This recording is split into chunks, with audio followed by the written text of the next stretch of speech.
bienvenidos a todos. Estamos hoy en nuestro día 2 del Congreso de Salud Global y Medicina Social en Hispanoamérica.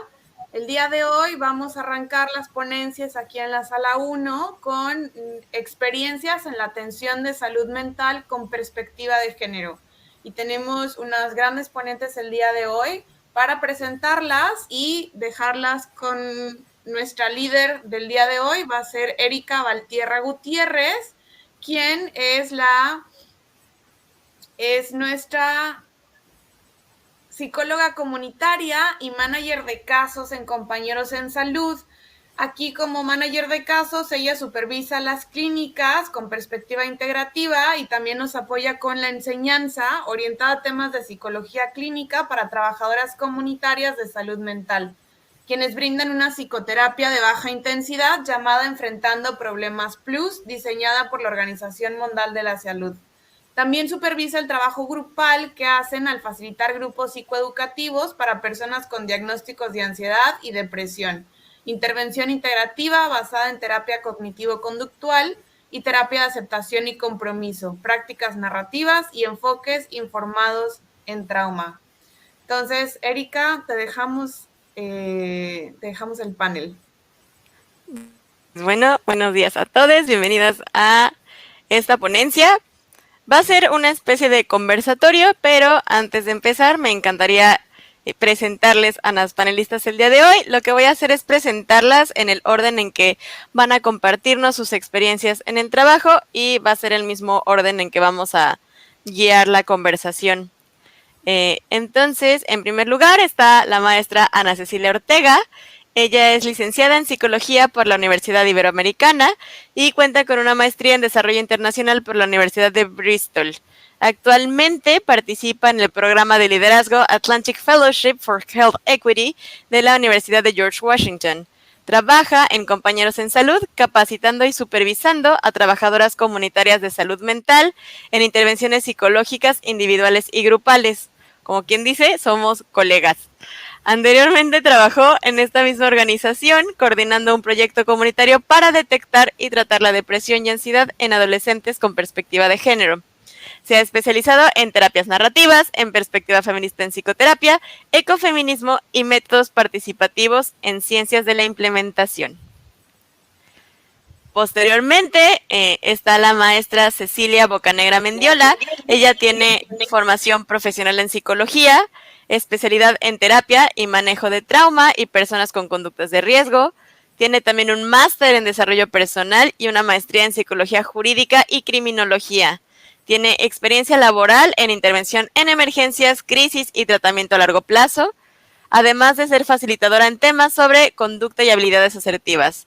Es tallerista, ponente sobre temas de violencia y bienestar emocional y actualmente es analista de calidad en la línea telefónica de la Fundación Origen AC. Por último está la maestra Valeria Patricia Moscoso Ursúa. Ella es psicóloga mexicana-chilena con especialidad clínica y es maestra en intervención psicojurídica y forense. Es especialista en trabajo y acompañamiento psicosocial y defensora de derechos humanos. Trabajó en Chile, tanto en lo público como en sociedad civil, llevando procesos terapéuticos con víctimas de la dictadura cívico-militar, así como proyectos de recuperación de testimonios y reconstrucción de memoria histórica, entre otras cosas. Es coordinadora académica del Diplomado de Atención a Víctimas de Violencias y Catástrofes de la Universidad Iberoamericana en colaboración con el Museo de Memoria y Tolerancia desde 2019. Desde 2012 es integrante y co-coordinadora desde 2018 de la Red Nacional de Perites y Expertos Independientes contra la Tortura. Y desde 2015 es parte de la Red Espacio Psicosocial por los Derechos Humanos en México. Durante 11 años laboró en organizaciones de sociedad civil en México, dirigiendo labores de trabajo y acompañamiento psicosocial a personas víctimas de violaciones graves a derechos humanos. Actualmente sigue asesorando a varias organizaciones, asociaciones de base y organismos internacionales. Tiene experiencia en el trabajo clínico terapéutico, sociocomunitario, en investigación y docencia, en el ámbito psicojurídico, y esto incluye el acompañamiento psicosocial a víctimas de violencias, grupos en situación de vulnerabilidad y organizaciones sociales, así como la elaboración de peritajes especializados independientes en temas mayormente relativos a violaciones a derechos humanos, tanto en Chile como en México. Es participante y autora de varias publicaciones en la materia, así como ponente y facilitadora en diversos espacios especializados, talleres y procesos formativos relacionados con derechos humanos, ciencias forenses, memorias y resistencias, salud mental, psicología y determinantes sociales de la salud integral. Y pues les dejo con la maestra Ana Ceci para comenzar nuestro panel.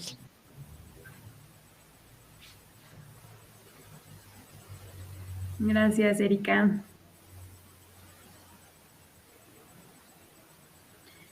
Bueno, la siguiente diapositiva, por favor. Bueno, pues yo voy a presentar un poquito el trabajo de compañeros en salud en la atención a la salud mental con perspectiva de género en la zona de la Sierra Madre de Chiapas. Entonces, pues empezando un poquito, pues platicándoles del contexto. Primero que nada, pues trabajamos en comunidades rurales que son remotas, que tienen poco acceso a servicios de salud mental, que si no fuera por los servicios que se brindan en compañeros en salud, serían pues comunidades que tendrían que ir hasta un hospital en el que hubiera un psicólogo, una psicóloga, y pues servicios de psiquiatría, ¿no? Realmente sería mucho dinero lo que tendrían que gastar para viajar hasta acá, y pues ahorita voy a platicar un poquito cómo le hacemos para que estos servicios estén más cerca de sus comunidades. En estas comunidades también se observa mayor depresión en mujeres adultas y mayor depresión y ansiedad que en adolescentes, y en general mayor depresión y ansiedad que la prevalencia como nacional, ¿no? Y pues indagando un poquito en la raíz de por qué hay tanta como depresión y ansiedad en mujeres, ¿no? En comparación a hombres, pues vemos que realmente hay pues una relación con altos niveles de violencia física y o sexual. En un estudio que se hace en una de las comunidades, una comunidad con 1,200 habitantes, se ve que el 66.4% de las mujeres entrevistadas reportaban haber vivido violencia de pareja, ¿no? A lo largo de su vida. Realmente es un número muy alto, ¿no? Y pues también como vemos que las mujeres tienen pocas oportunidades para participar en la vida económica y política de sus comunidades, realmente no hay muchas oportunidades para trabajos remunerados, y como las mujeres pues no son ejidatarias, es muy difícil que tengan terrenos, entonces son los hombres los que pueden participar en las juntas ejidales y tomar decisiones por sus comunidades. También vemos que hay un abuso importante del alcohol de parte de muchos hombres de las comunidades, y que esto también se puede relacionar con violencia hacia las mujeres y también con comportamientos controladores, ¿no? Que realmente pues tienen que, pues se traducen en un trauma complejo, ¿no? Estos comportamientos, y pues que no son menos importantes que la violencia física, ¿no? Que realmente pues van de la mano. Y pues realmente también hay muy pocas oportunidades para que las mujeres puedan socializar fuera de la religión y la familia, ¿no? No hay muchas actividades que puedan hacer como fuera de eso, lo cual también como puede aislar mucho a sobrevivientes de violencia doméstica.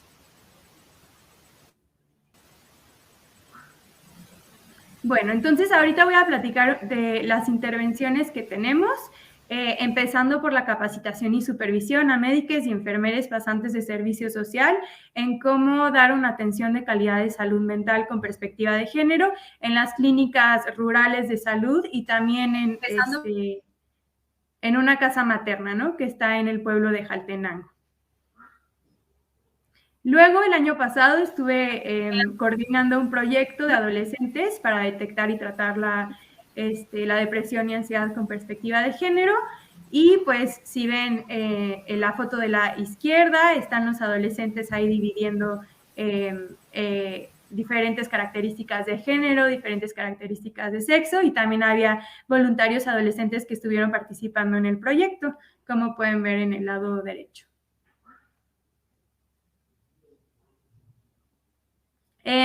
También, pues, como comentaban al principio, trabajo con cuidadoras de salud mental, que son trabajadoras comunitarias que dan un tipo de intervención psicoterapéutica, y pues parte de su currículum de educación continua tiene que ver con diferentes temas de género.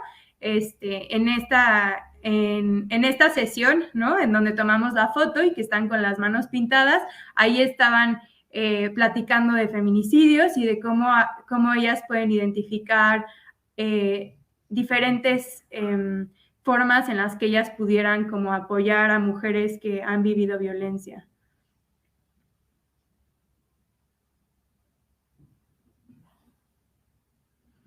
Las trabajadoras comunitarias, las cuidadoras, también imparten un curso psicoeducativo en el que pues pueden participar hombres y mujeres para platicar de diferentes temas de depresión y ansiedad y también temas, por ejemplo, como violencia, y se trata pues sí de que las mujeres pues puedan fortalecer su red de apoyo también, ¿no? Como parte del programa, pero también es un programa muy bueno para que los hombres puedan conectar con sus emociones, ¿no?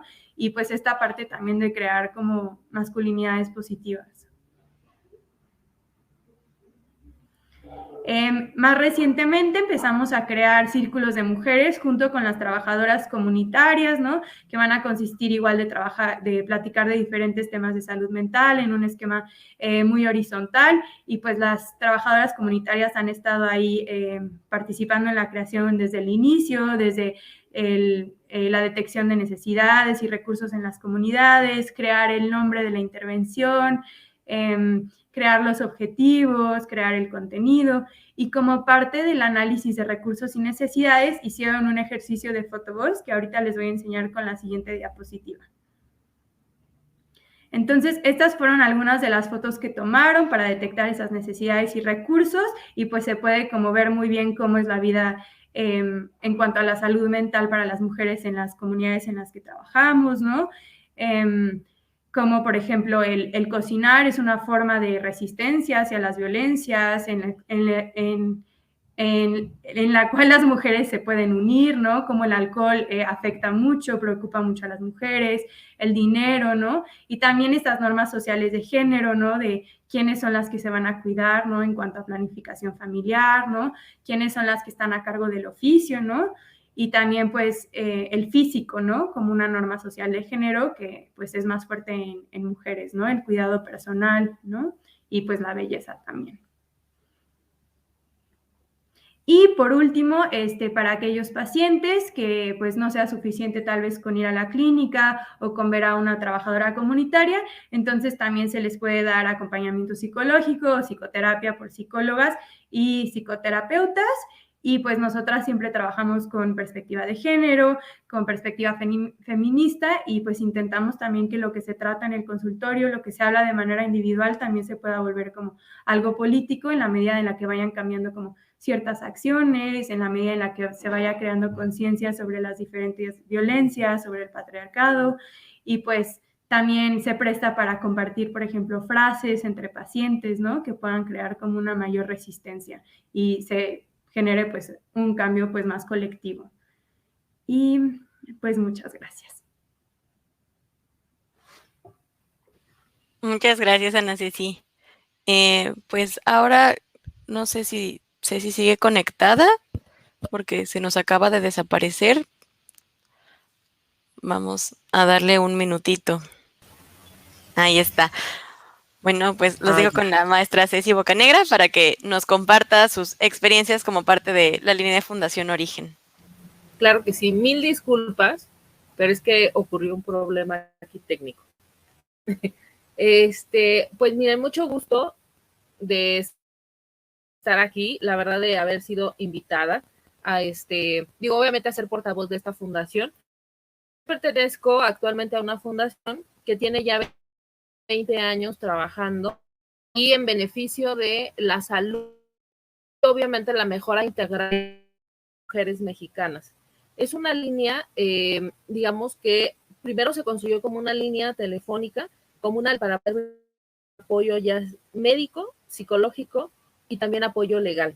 Esta, digamos, de alguna manera era originalmente el proyecto era que fuera una línea telefónica que pudiera brindar este apoyo, que estuviera al alcance precisamente de todas las mujeres.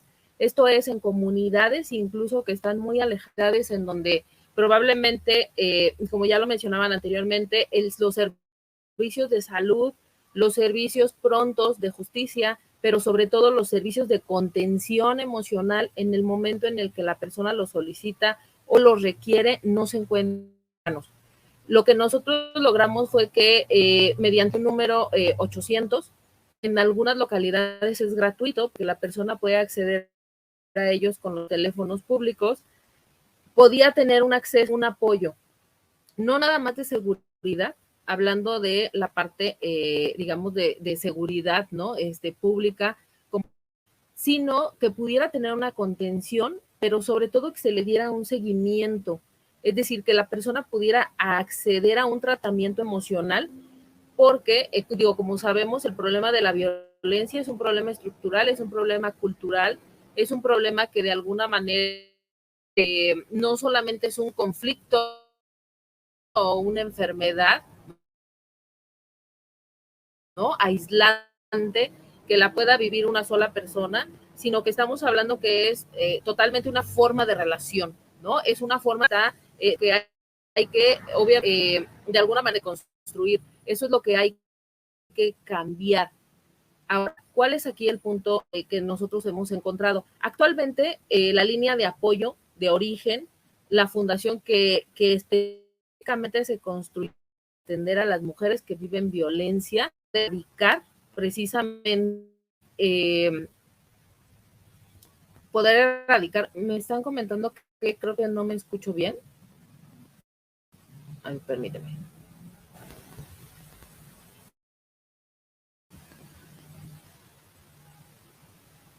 Ahí espero ya me escucha mejor.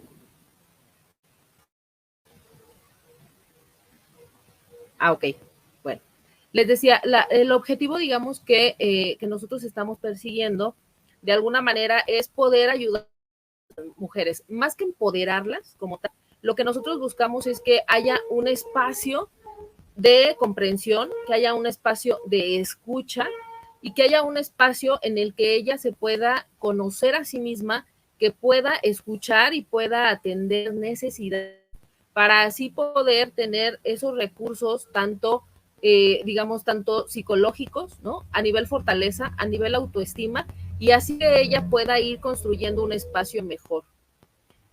Nosotros hemos atendido cerca de 600,000 llamadas, ¿no? Estas son consultas que hemos atendido de mujeres. La línea funciona 24 horas, está abierta, digamos, a todas las personas de toda la comunidad.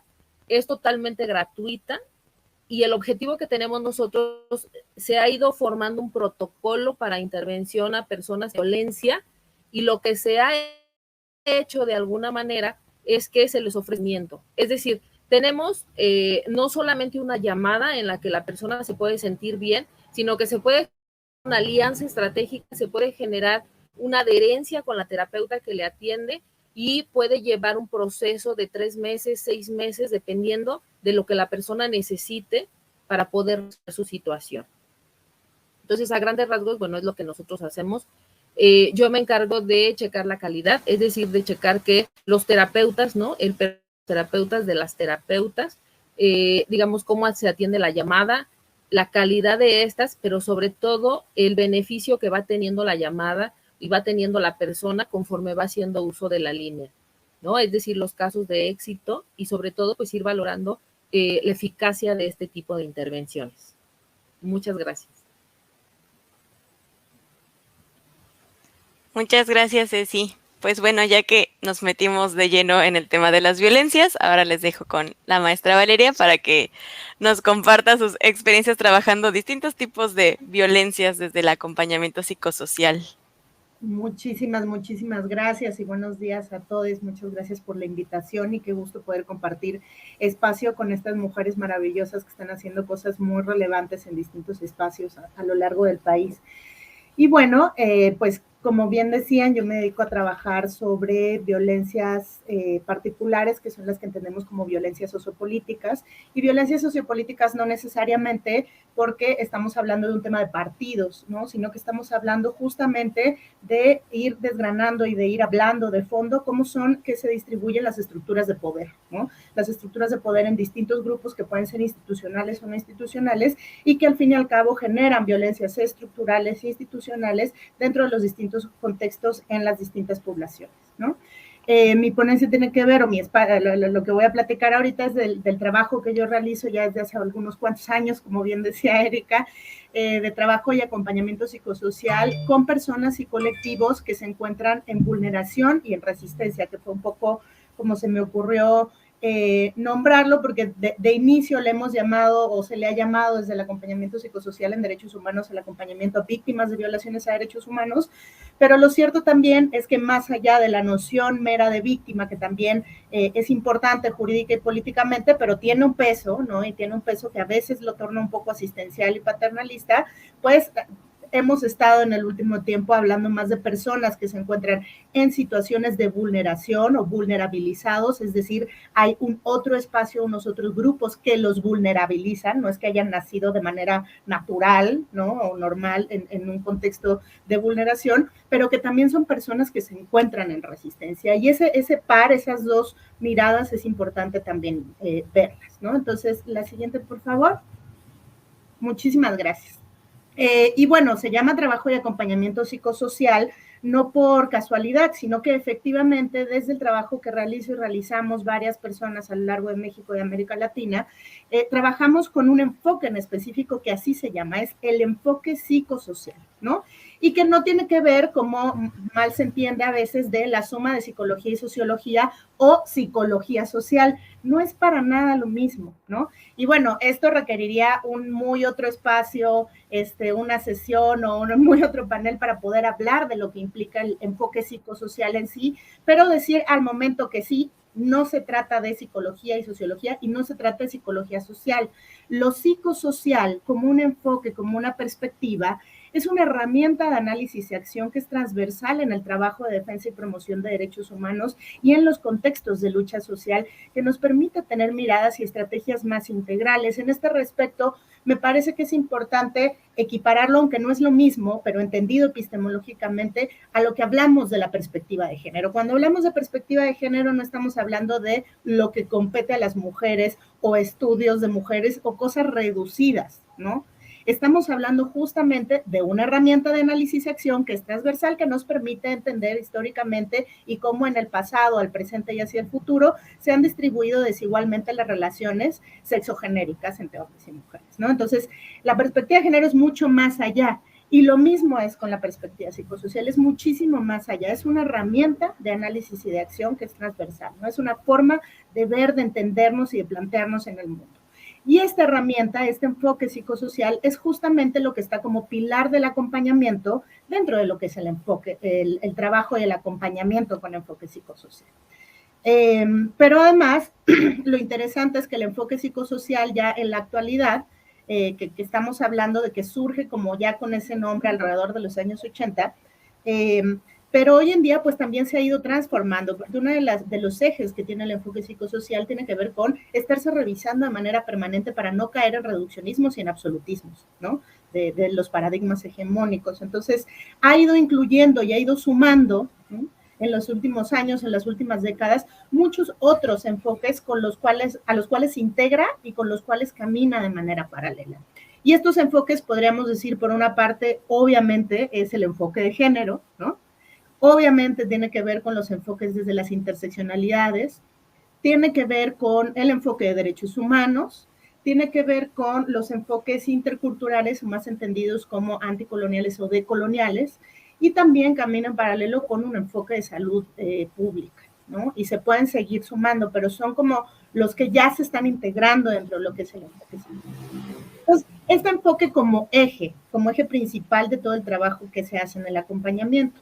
Y este acompañamiento se realiza, pues, como bien les digo, con personas, pero no solamente a nivel individual, sino también con familias, con grupos, con comunidades que han sido víctimas de violencias diversas y de violaciones a derechos humanos. Y en particular, en mi caso, yo me he dedicado a lo que tiene que ver con la desaparición forzada, la tortura, las detenciones arbitrarias, el feminicidio, ejecuciones, migraciones forzadas, procesos de despojo de tierra y territorio, y situaciones de riesgo y amenaza contra personas defensoras, luchadoras y periodistas, ¿no? Dentro del acompañamiento con enfoque psicosocial, no estamos hablando del mismo contexto o del mismo encuadre que tienen, por ejemplo, acercamientos o acompañamientos que tienen que ver con la disciplina psicológica más estricta, ¿no? O médica, sino que estamos hablando de formatos y de espacios flexibles, ¿no? Que puede ser de muchísimas formas. Ahí está sesiones, talleres, análisis de estrategias, contenciones, sí tiene que ver una parte emocional, afectiva, pero también tiene que ver el análisis político, la comprensión de lo que está sucediendo, el análisis del contexto, la creación de estrategias, etcétera, y trabajar en distintos procesos de, como les digo, análisis político organizativo, procesos de verdad, memoria, etcétera, etcétera, etcétera. Y puede darse en un consultorio, como en un centro comunitario, como en banqueta, como dentro de una cárcel, ¿no? Entonces, es tremendamente flexible. La que sigue, por favor. Bueno, estas son muestras de algunos distintos espacios y formatos, que además la flexibilidad también tiene que ver con las herramientas, ¿no? Y que pueden utilizarse de distintos formatos, de distintas disciplinas, de distintos saberes, ¿no? Lo psicosocial también incluye los saberes, no solamente el conocimiento académico, científico, sino los distintos saberes, propios y movimientos, y se pueden ocupar muchas formas de trabajo también con los grupos y con las personas, y en distintas edades también, ¿no? La siguiente, por favor. Y bueno, ¿cuál es el objetivo? Tiene varios objetivos, pero como algo central en lo que podemos aterrizar el tema del acompañamiento del trabajo psicosocial, tiene que ver con esto, favorecer espacios para la elaboración de las experiencias y sus consecuencias, ¿no? Y estamos hablando de experiencias que además, generalmente, cuando hablamos de violencias y violaciones a derechos humanos, pues son experiencias altamente traumáticas, ¿no? Y traumáticas no solamente para la estructura psíquica interna, sino traumáticas para toda la estructura, ¿no? Para la estructura social, para el tejido social, para las relaciones, para las distintas vinculaciones, para todas las esferas de la vida de las personas, ¿no? Entonces, tiene como 3 ejes principales. Uno que tiene que ver con facilitar y ubicar y comprender los contextos. Necesitamos ubicar los contextos, entender por qué pasó lo que pasó, para poder sacarlo de una mirada individualista o privatizante, ¿no? De Dios nos castigó o se lo merece o qué hicimos mal, sino entender que hay un contexto y una estructura que sistemáticamente está ejerciendo violencias contra las personas de acuerdo a distintos intereses de las estructuras de poder. Entonces, esa comprensión en sí ya tiene un peso importantísimo dentro del acompañamiento, ¿no? Segundo, es importante visibilizar los impactos psicosociales. Y cuando hablamos de impactos psicosociales, nos referimos no solamente a esta mirada justamente reduccionista, limitada o hegemónica de las afectaciones y trastornos psicológicos o las afectaciones y trastornos médicos, sino que estamos hablando incluso no solo de salud integral, estamos hablando de todos los impactos que implican las violencias y las violaciones a derechos humanos en todas y cada una de las esferas de la vida de los individuos, ¿no? Entonces podemos hablar de impactos económicos, sociales, vinculares, familiares, simbólicos, en la cosmovisión, espirituales, etc., etc., etc., ¿no? Entonces, visibilizar esos impactos y hacerlos presentes, darles una cabida y trabajarlos en conjunto con las personas. Y en tercer lugar, pues también reconocer y apoyar los recursos personales y colectivos de afrontamiento, porque también es cierto que las personas, las comunidades, siempre despliegan algún mecanismo de afrontamiento. No le estoy poniendo juicio de valor, ya si son o no son adaptativos es otro tema. Pero lo cierto es que todos los seres humanos, todas las seres humanas, despliegan recursos de afrontamiento frente a las violencias vividas. Y eso también es importante rescatarlo, visibilizarlo, apoyarlo y construirlo colectivamente, ¿no? Este tipo de acompañamiento lo que busca también es generar puentes entre las personas que acompañamos y los distintos mundos que son de repente muy inalcanzables para las personas, ¿no? El mundo jurídico es tremendamente complicado, tiene un lenguaje absolutamente inentendible, incluso para los compañeros abogados. El mundo forense también, el mundo político, etcétera. Entonces, lo que hace el acompañamiento es generar estos puentes para que pueda haber interlocución entre todos estos actores, ¿no? Es un trabajo, además, que debe ser transdisciplinar, ¿no? Generando distintas estrategias acorde a las necesidades y particulares de la persona. En este sentido, la víctima, la persona, la comunidad debe estar en el centro y no los intereses de quien acompaña o de las organizaciones o de las instituciones. Y abarca un montón de investigación, de trabajo en redes, etcétera, etcétera. La que sigue, por favor. Otras formas de trabajar, como pueden ver, y que incluso ahí hay espacios académicos, espacios de investigación, pero también pues estamos hablando de acompañamiento en marchas y de estar acompañando a las propias personas dentro de sus propios procesos organizativos y políticos de lucha y resistencia, y acompañar y apoyar ahí y no liderar, que también eso es importante, ¿no? No se trata de que entramos a liderar o enseñar a las personas porque no es nuestro rol. De ahí que, por ejemplo, el enfoque psicosocial se basa mucho en distintas acercamientos disciplinares de América Latina como la educación popular. Nosotros entramos a acompañar y a brindar lo que tenemos, ¿no?, al espacio y al contexto propio de las personas, pero no entramos a liderar, entramos a aprender, ¿no? Y desde ese aprendizaje mutuo, efectivamente nos vamos acompañando y vamos construyendo cosas nuevas. La siguiente, por favor. Y para terminar, pues un poco rescatando el tema del enfoque de género e interseccionalidades dentro del trabajo y acompañamiento psicosocial, este ha sido fundamental, ¿no?, desde siempre, pero además más presente en los últimos años, dentro de estos trabajos de acompañamiento psicosocial, al hacer un análisis particular del rol diferencial que tienen las mujeres en estas violencias en todo sentido, ¿no? Por ejemplo, en el marco de la desaparición forzada, es clarísimo cómo no solamente en México, sino que en América Latina y en el mundo, la gran mayoría de personas que se encuentran en los movimientos de familiares son mujeres. Estamos hablando de madres, sobre todo, pero estamos hablando de hermanas, de parejas, de hijas, de mujeres al fin y al cabo, que han sido quienes han liderado la lucha en contra de la desaparición forzada a nivel mundial.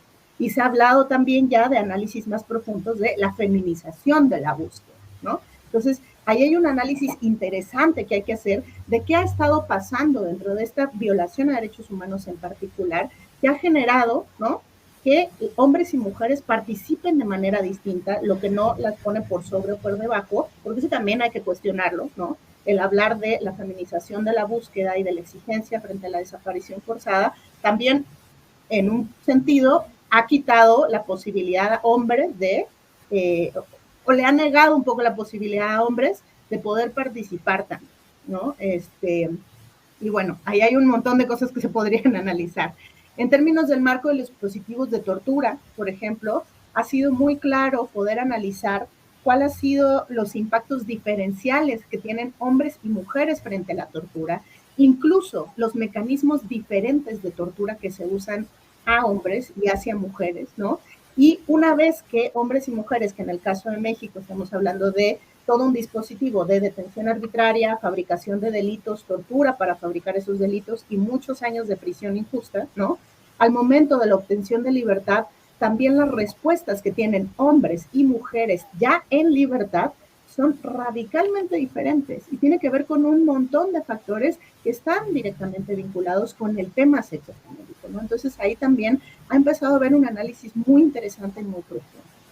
En las migraciones forzadas también sucede, ¿no? Y ahí podemos ver en las distintas caravanas o en los desplazamientos internos que si bien hay hombres y mujeres un poco por igual, los impactos y el peso de la migración también impacta de manera distinta a hombres y mujeres, ¿no? Y en ese sentido, pues los impactos internos y externos, pero también las formas de afrontamiento son radicalmente distintas. Y en los procesos de despojo de tierra y territorio, pues también ha sido interesante ver cómo en general, digo muy en general, la participación de hombres como voceros, ¿no?, de grupos de defensa de tierra y territorio, y el de las mujeres por atrás, aun cuando finalmente son las mujeres las que se llevan una carga importante de la lucha dentro de los propios territorios, también es importante plantear, ¿no? Entonces, hay respuestas, hay cargas, hay afectaciones y hay afrontamientos diferenciales que tenemos que empezar a poner el dedo ahí y que se ven claramente cuando se hace trabajo en terreno de acompañamiento, ¿no?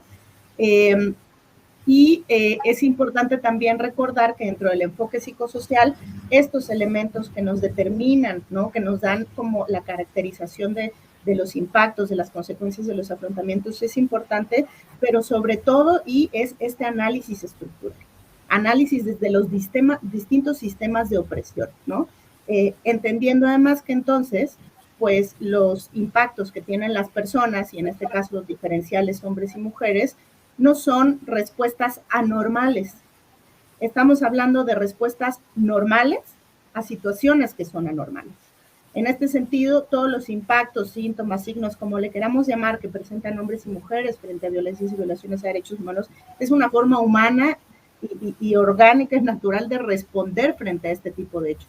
Lo que es anormal son justamente las violencias y violaciones a derechos humanos. Y de ahí entonces que el enfoque psicosocial a lo que se orienta no solamente es a trabajar con las personas, sus impactos y sus afrontamientos, sino justamente a partir de la comprensión de estas estructuras de poder, generar espacios que vayan orientados a la transformación social, a la emancipación.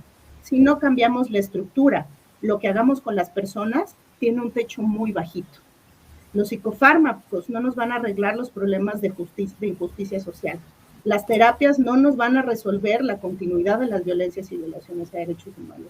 Y eso es, al fin y al cabo, el fin último del enfoque psicosocial. Y bueno, qué mejor que ahora además fortalecerlo con estos otros enfoques que nos permitan además caracterizarlo de manera diferenciada, en este caso, entre hombres y mujeres o a partir de las relaciones sexuales.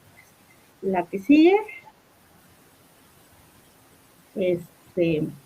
Y eso era lo. Muchísimas gracias. Espero haberme ajustado a los tiempos.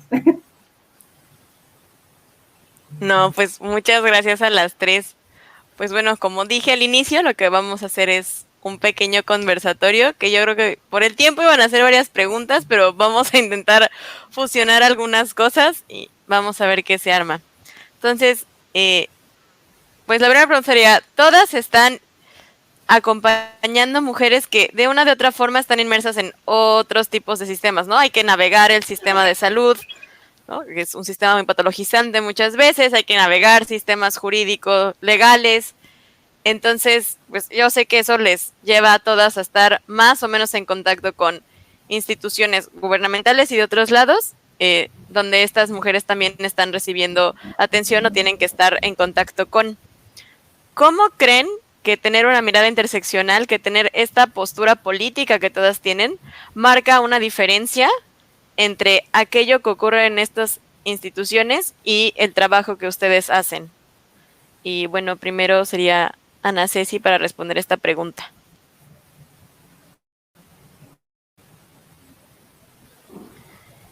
Pues creo que simplemente si no tenemos una perspectiva interseccional, nunca vamos a entender de dónde vienen las personas y cuáles son sus necesidades, ¿no? Y pues desde mi experiencia, justamente entender como todos estos diferentes factores, ¿no? Que componen a una persona y que la hacen única, pues puede hacer que podamos dar como pues un buen tratamiento, ¿no? Que podamos dar un buen acompañamiento, que los grupos se puedan enriquecer de lo que cada persona tiene que aportar y que podamos como crear grupos, crear sistemas, ¿no? Que realmente no, de alguna manera como no invisibilicen, ¿no? Como a estas personas por sus diferentes como dimensiones, ¿no? Y que no las intenten poner como dentro de una categoría. Muchas gracias. Cecilia, por favor. Sí, concuerdo obviamente con Ana Ceci, como dice, creo que de alguna manera tener esta estrategia, ¿no? De interseccional, lo que te permite es ponerle, ya no hablar de la violencia tipificada, ya no hablar de las características como tal, sino específicamente poder ponerle nombre, ponerle historia ontológica, ¿no? Cómo lo ha vivido, cuál es la vulnerabilidad específica de esa persona y que esa persona pueda dar su testimonio. Es decir, que esa persona pueda de alguna manera evidenciarse, pueda hacerse notar, porque ese es el primer punto de la violencia, ¿no? Hablamos de, digamos, sí podemos hablar de una violencia a lo mejor familiar, de una violencia social, comunitaria. Sin embargo, hablamos de una violencia que la persona no tiene una validez, no tiene una visión. Entonces, creo que eso es lo más rico, eso es lo más interesante y el poder precisamente la persona, ¿no? Apiarse de ella y tener, creo que eso ayuda mucho a poder combatir y poder erradicar persona, hablando ontológicamente, su propia, de alguna manera, es decir, rescatar su persona de esa victimización de la que ha sido, de la que ha sido objeto. Gracias. Muchas gracias. Valeria, por favor. Pues sin querer repetir lo que han aportado mis compañeras y que por supuesto coincido totalmente, me parece que también es importantísimo en términos de poder abrirnos la perspectiva a distintas alternativas y estrategias de afrontamiento, ¿no? Y alternativas de resistencia y de lucha. Claramente no van a ser igual las formas de resistencia o las formas de afrontamiento que van a tener mujeres indígenas de la Sierra de Oaxaca, que mujeres urbanas del centro de Monterrey, que niñas que viven en Iztapalapa, que hombres que están habitando en la selva lacandona. Entonces, esas diferencias son importantes, claro que importan, ¿no? Y no porque haya que marcar la diferencia, sino porque eso justamente es lo que nos aporta riqueza y variabilidad a las distintas formas que tenemos de lucha. Y entonces no restarnos con una sola forma de lucha y resistencia, ¿no? Y que no solamente estamos hablando, al menos de las experiencias que conozco, de la forma única de lucha y resistencia que hemos heredado de la militancia patriarcal que nos enseñaron de los 70s, ¿no? De este hombre, el Che Guevara, y de estas formas como más caudillistas de revolución, ¿no? Y que por supuesto tienen un lugar en nuestro corazón y las sostenemos y las queremos y las defendemos, pero cierto es que es una forma única. Termina siendo de nuevo una mirada única, que se supone que es contra lo que estábamos luchando, ¿no? Esta mirada única fácilmente se vuelve una forma de opresión.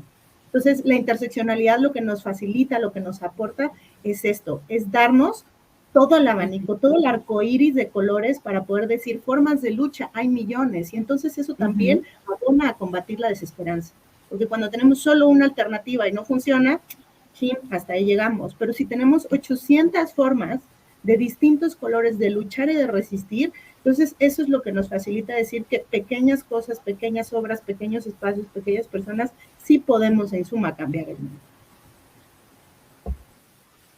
Muchas gracias. Ahora, yo me imagino que llegar a estas conclusiones no es un camino tan sencillo, no es algo que se realiza de la noche a la mañana. Entonces, si hacemos una mirada retrospectiva desde que empezaron con estos trabajos hasta el día de hoy, ¿cuáles creen que en general han sido los mayores retos en el acompañamiento de las distintas violencias, promoviendo siempre esta perspectiva mucho más amplia? Ana Ceci, por favor. Pues creo que en mi trabajo, justamente, pues una área de oportunidad grande es justo el trabajo psicosocial, ¿no? O sea, al final de cuentas, como terminamos trabajando mucho con individuos, ¿no? Con grupos, pero falta trabajar un poquito más como a nivel sistema. Y pues realmente por más que trabajamos en un grupo, ¿no? Como educativo, en el que sí la gente va haciendo como ciertas alianzas con las diferentes personas, si no trabajamos como a nivel más sistémico, ¿no? Y unimos a las personas justo en resistencia, pues va a carecer muchísimo, ¿no? Eso y el trabajo con hombres, o sea, nos hemos centrado mucho en trabajar con mujeres, ¿no? Y trabajar las diferentes violencias, ¿no? Las resistencias de las mujeres, pero si no trabajamos con los hombres, ¿no? O es muy poco lo que hacemos, va a ser muy difícil, ¿no? Como poder crear ese cambio, ¿no? Y entendiendo que el trabajo con hombres y el poder crear masculinidades como más positivas o lo que sea, masculinidades es un término problemático de todas maneras, pero pues sí tiene que también trabajarse como a nivel sistema, ¿no? Y pues las oportunidades que hay en la sierra, pues sí ahorita como, pues son muy limitadas, ¿no? Y es el mismo sistema que tiene un modelo muy patriarcal, ¿no? Bueno, ya vi que Val está puesta para responder, entonces vamos a cambiar el orden para que conteste Val antes que Ceci, por favor. Ay, no, más bien es que estoy coincidiendo un montón con lo que están diciendo mis compañeras. Híjoles, yo a grandes rasgos, aunque podría haber muchísimos cambios si nos ponemos a rascar, pero me parece que desde afuera lo que ha cambiado en los últimos años es la legitimación de lo que es el enfoque y el trabajo psicosocial, ¿no? Hace unos años atrás estaba mucho más presente esta confusión de que lo psicosocial era la persona de psicología dentro de una organización de derechos humanos, ¿no? O que era psicología social, ¿no? Y entonces pues lo que pasaba era que los abogados se ocupaban de todo lo importante y entonces cuando la víctima lloraba, ahí nos llamaban a la psicóloga, ¿no? Y entonces casi que las personas de psicología estábamos ahí para contener o incluso no solo para convencer, sino para manipular un poco, ¿no? Y se reproducían ahí un montón de estructuras de poder y de violencia. no estábamos siendo legitimadas y de hecho hasta el día de hoy hay colegas por ahí que insisten en que las psicosociales somos, dicho de manera despectiva, agarradoras de manita, ¿no? Y no servimos para nada más.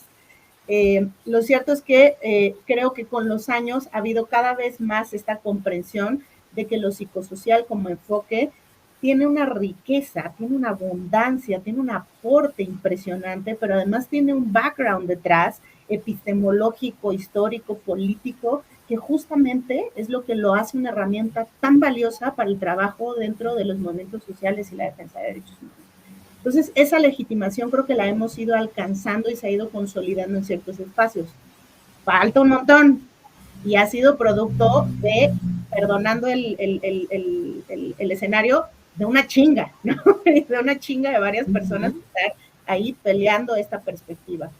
Y desde dentro, creo que justamente también ha sido un reto poder cuestionar y estar transformando de manera permanente hacia adentro el enfoque psicosocial. Cierto es que en los 80 cuando surge y entonces empieza a hablar de lo psicosocial, sobre todo con Ignacio Martín Baró, ¿no? Estamos hablando de un hombre español, pura, ¿no? Entonces, vamos, hay muchísimos aportes de Martín Baró que yo lo sigo queriendo un montón y teniendo un lugar en mi corazón y es un gran maestro, pero también había muchos debates que hoy en día tenemos que no se estaban dando en ese entonces. Entonces, en los últimos años, esta suma, por ejemplo, de los aportes de los movimientos de los pueblos indígenas ha sido valiosísimo, pero además, sobre todo, los aportes de los movimientos feministas, ¿no? Y el cuestionamiento desde el feminismo a lo psicosocial ha sido fundamental, ¿no? Entonces, lo ha ido enriqueciendo desde adentro y hemos estado justamente cumpliendo con lo que dice el enfoque de cuestionarnos, preguntarnos y estarnos modificando de acuerdo a lo que requiere el contexto, ¿no? Entonces, eso creo que ha sido un avance, pero por supuesto es algo en permanente construcción que nunca vamos a detener. Muchas gracias, Val. Y pues por último, Ceci. Pues ya nada más para agregar, yo creo que está totalmente relacionado, ahorita que tú lo comentabas, ¿no? A lo largo de todos estos años que hemos trabajado con otras mujeres y que hemos acompañado, ¿qué es lo que ha cambiado o de qué nos hemos dado cuenta? Yo creo que cada una de nos tenemos que ir reinventando y nos tenemos que ir construyendo.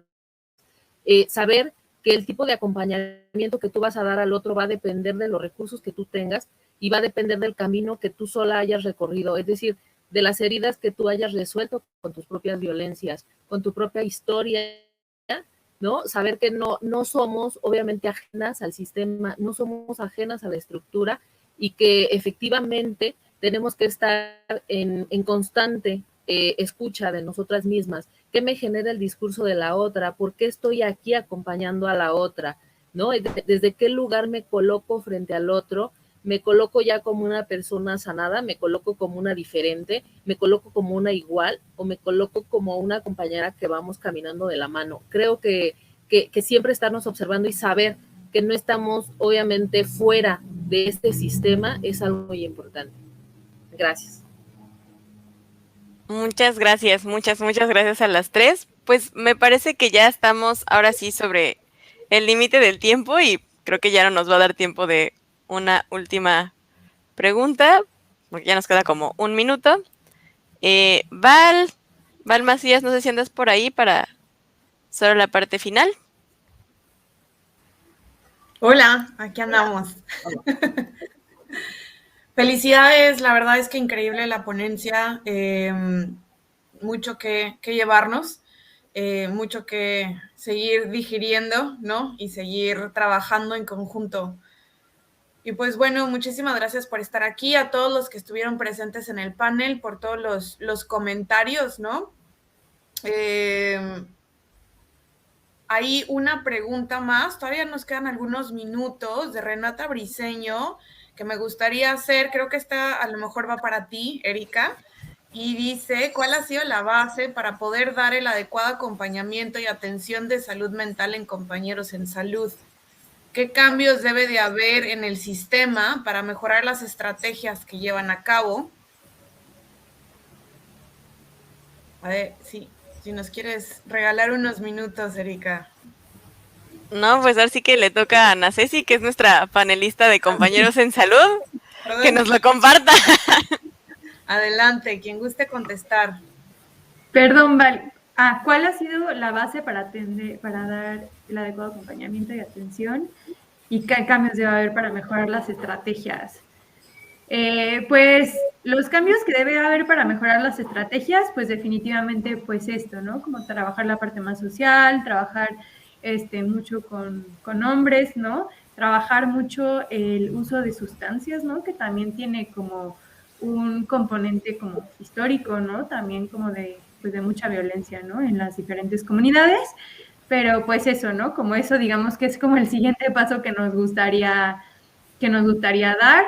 Y pues la base ha sido pues poder acompañar como a personas que tal vez no habían tenido la oportunidad de tener como ese acompañamiento, ¿no? Que habían sido como muy marginadas, ¿no? Que de otra forma no tendrían como los servicios de salud mental en la zona. Gracias, Ana Ceci. Bueno, si todavía nos queda tiempo, hay una última pregunta de Itchel que creo que vale la pena que abramos justamente por esta cuestión diferenciada que muchas veces tenemos. Ella pregunta, ¿cómo podemos motivar la participación principalmente de los hombres a este tipo de espacios distintos cuando hay muchos incentivos y solamente no llegan? Entonces, ¿qué experiencias han tenido para esta área? La pregunta es para cualquiera que le quiera entrar. Pues, no sé, ahí yo lo que diría es justamente recuperemos enseñanzas de la educación popular. Las personas no van a llegar a nosotros. No necesariamente están viendo el problema o están considerando que ciertas actitudes o ciertas cosas son problemáticas, ¿no? Entonces, no nos toca hacer algo y dar incentivos para que las personas lleguen a nuestro consultorio o a nuestro centro, a nuestra organización. Lo que toca es ir a involucrarnos a la comunidad, pero además ir a involucrarnos desde esta postura de humildad, ¿no? No para decir, oye, yo soy el especialista y te vengo a acompañar para decirte que lo que haces es violencia y puedas mejorar en tu vida. No, por supuesto que no, ¿no? Lo que vamos es ir a conocer a la comunidad, es aprender de la comunidad, de estos grupos poblacionales, es ir a explorar justamente cómo se da su vida, cuál es su cotidiano, y a partir de eso empezar por ahí a hacer preguntas que puedan facilitar la movilización, y de ahí, por supuesto, de todas maneras, no todas se van a sumar, pero sí ir y estar desde esta postura humilde y de aprendizaje, y nosotros involucrarnos en la comunidad en vez de esperar que la comunidad llegue a nosotros, es lo que va a facilitar que se generen espacios y idealmente espacios que nos permitan aprender a vivir libres de violencia. Muchas gracias. No sé si Ana Ceci o Ceci quieran complementar la respuesta. No. Estoy totalmente de acuerdo. Es decir, realmente no podemos esperar a que la persona se haga consciente de que tiene un problema, es decir, ponernos desde un lugar arbitrario, desde un lugar de poder. Realmente si queremos, bueno, tiene que haber una inclusión, una invitación, ¿no? Es decir, sí, desde el lugar de, si yo busco una inclusión, yo tengo que empezar a incluir al otro, a mi historia, a mi mundo, y hacerle una invitación a que él también pueda incluirse a sí mismo. Sí, y pues añadiendo un poco como a lo que ya dijeron, solamente como sí hay muchas ganancias, ¿no? Claramente, pues por algo están en esa posición de poder los hombres en el sistema, ¿no? Pero también pues hay muchas repercusiones, ¿no? Y también pues a nivel emocional como es muy difícil, como hay muchísimas presiones, ¿no?